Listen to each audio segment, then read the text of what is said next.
ഇതാണ് കണ്ടശാങ്കടവ് പാലം. എല്ലാ വർഷവും ഓണാവുമ്പോൾ ഇവിടെ വള്ളംകളി നടക്കാറുണ്ട്. 1956 കേരള സംസ്ഥാനം രൂപീകൃതമായ സമയത്താണ് ആദ്യമായിട്ട് വള്ളംകളി നടന്നത്.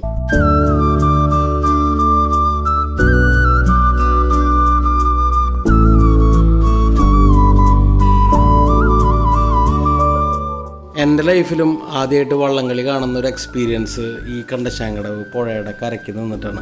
ഞാനും ഡാഡിയും അമ്മയും അമ്മായിയും അങ്ങനെ ഒരുപാട് പേരൊക്കെ കൂടി നല്ല രസമായിട്ടുള്ളൊരു ഓർമ്മയാണ് ഇപ്പോഴും അത് മനസ്സിൽ. നമ്മളിപ്പോൾ ഈ ചരിത്രം പറയാനല്ല വന്നിട്ടുള്ളത്.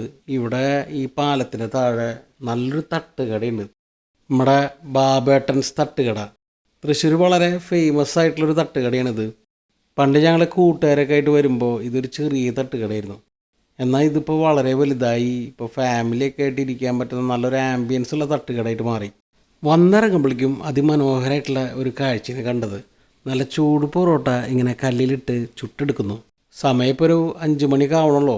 എന്നിട്ടും ഇവിടെ അത്യാവശ്യം കുറച്ച് ആൾക്കാരൊക്കെ കാണുന്നുണ്ട്. കുറച്ചുകൂടെ കഴിഞ്ഞാൽ പിന്നെ ഇവിടെ നിൽക്കാൻ പറ്റാത്ത അത്രയും തിരക്കായിരിക്കും. നല്ല മഴയൊക്കെയുള്ള ഈ ഒരു സമയത്ത് ലൈവായിട്ട് നല്ല ചൂട് തട്ടടിക്കാൻ ആർക്കും ഇഷ്ടമില്ലാത്തത്. അപ്പോൾ ഇതാണ് ഇവിടുത്തെ മെനു.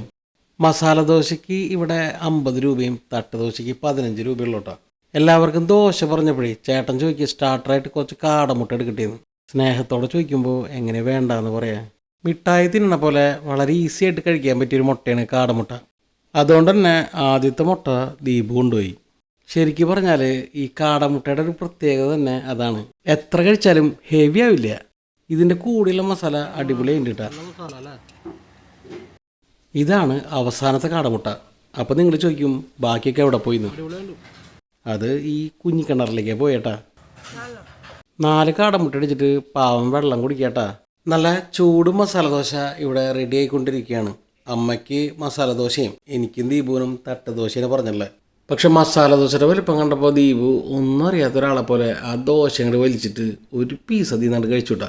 അപ്പോഴേക്കും നല്ല ആവി പറക്കണ തട്ട് ദോശ അങ്ങോട്ട് എത്തി. തട്ട് ദോശയിൽ നിന്ന് ഒരു പീസ് അങ്ങോട്ട് പൊട്ടിച്ച് വെള്ളച്ചട്ടനിക്ക് കഴിച്ചു നോക്കി. നല്ല അസല് തട്ട് ദോശ.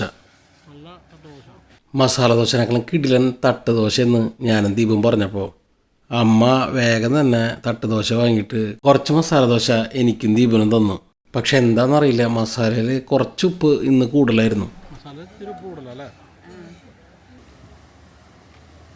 മസാല പണി തന്നെങ്കിലും ഇവിടുത്തെ സാമ്പാർ നല്ലതായിരുന്നു.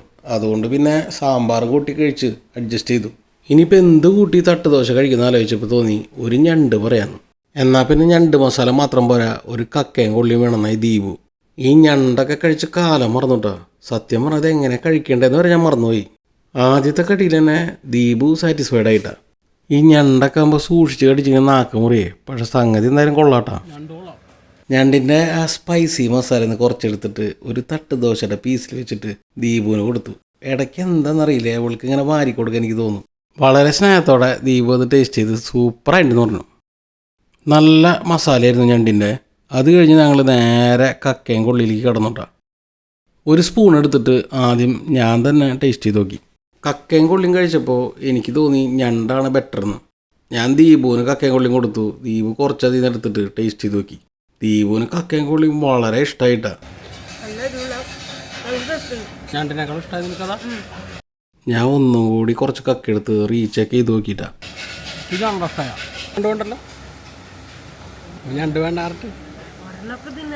ഞങ്ങൾ ഓട്ടോയിൽ വന്ന് ലാൻഡ് ചെയ്തപ്പോൾ തന്നെ ഈ ചൂട് പൊറോട്ടനെ നോട്ടിട്ടുണ്ടായിരുന്നു. ആ പൊറോട്ട പ്ലേറ്റിലേക്ക് വിരിച്ചിട്ട് ആ ഞണ്ട് മസാല എടുത്ത് പൊറോട്ടയുടെ മേലേക്ക് ഞങ്ങൾ തട്ടി.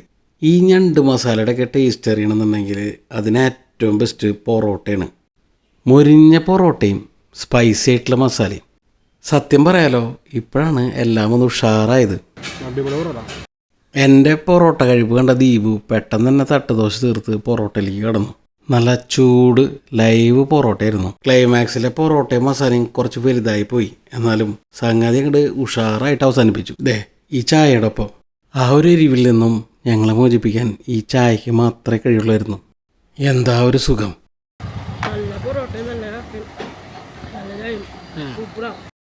അമ്മ ചായയല്ല കാപ്പിയാണ് പറഞ്ഞത്.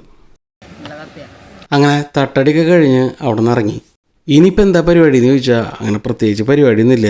ഇപ്പോൾ നമ്മുടെ അവിടെ എവിടെയൊക്കെ പുഴ ഉണ്ടോ അവിടെയൊക്കെ കയാക്കിങ്ങും ബോട്ടിങ്ങും ഒക്കെ ആയല്ലോ. അങ്ങനെ ഇവിടെയുണ്ട് ബോട്ടിങ്. ഞങ്ങൾ 3 പേര് മാത്രമായിട്ട് ഈ ബോട്ടിൽ പോകാന്ന് പറയുമ്പോൾ റേറ്റ് മുതലാവില്ല. അതുകൊണ്ട് കണ്ടശാങ്കട പാലത്തുമുള്ള കാഴ്ചകളൊക്കെ കണ്ട് ഈ പുഴയിലേക്കൊക്കെ നോക്കി കുറച്ചു നേരം നിൽക്കാമെന്ന് വിചാരിച്ചു. അമ്മ പ്രകൃതി ആസ്വദിക്കണേ അല്ലേ അമ്മ?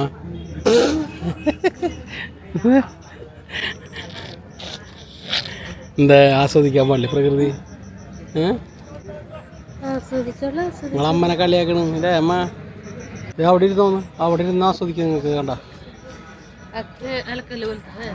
അലക്കല്ല. നിനക്ക് എന്ത് കണ്ടാലും ഈ അലക്ക് എന്നുള്ള വിചാരമുള്ളൂ അല്ലേ? നീ അലക്ക്, നീ മറ്റേ എൻഗേജ്മെന്റ് കഴിഞ്ഞ് അലക്കാൻ പോയ ആളല്ലേ ഫസ്റ്റ്? നമ്മളെ വീട്ടുകാർ പറയണതേ എൻഗേജ്മെന്റ് കഴിഞ്ഞിട്ട് ഇവള് നേരെ അലക്കാൻ പോയി ഡ്രസ്സ് എടുത്തിട്ട്. അത് കാരണം ഞങ്ങളിരിക്കുന്നതിൻ്റെ ഈ പുറകുവശത്തുള്ളതാണ് ഇവിടുത്തെ പ്രധാന ഗാലറി. ഓണക്കാലത്ത് വള്ളംകളിയൊക്കെ നടക്കുമ്പോൾ പ്രധാനമായിട്ട് ആൾക്കാരൊക്കെ ഇരിക്കുന്നത് ഇവിടെയാണ്. സാധാരണ ഞാനും അമ്മയും ദീപൊക്കെ വൈകുന്നേരം ബീച്ചിലേക്കാണ് പോവാറ്. ഇന്നൊന്ന് മാറ്റി പിടിക്കാമെന്ന് വിചാരിച്ചു. ഇവിടെ ഒരു അപ്പൂപ്പൻ കുറേ നേരം പുഴയിലേക്ക് നോക്കിയിരിക്കണ്ടായിരുന്നു. കുറച്ച് നേരം ഞങ്ങളും അതുപോലെ ഇരുന്നു. അതിനുശേഷം നേരെ കണ്ടശാങ്കട മാർക്കറ്റിൽ പോയി കുറച്ച് പച്ചക്കറിയൊക്കെ വാങ്ങി. കുറേ നാളായി കണ്ടശാങ്കട മാർക്കറ്റിലൊക്കെ വന്നിട്ട്. എന്തായാലും സാധനങ്ങളൊക്കെ വാങ്ങി ഞാനും ദീപും അമ്മയും ഹാപ്പി ആയിട്ട് അവിടെ നിന്ന് മടങ്ങി. ഈ ഒരു വീഡിയോ ഇവിടെ അവസാനിക്കുകയാണ്. പുതിയൊരു വീഡിയോ ആയിട്ട് നമുക്ക് ഉടനെ കാണാം. അതുവരയ്ക്കും ബൈ.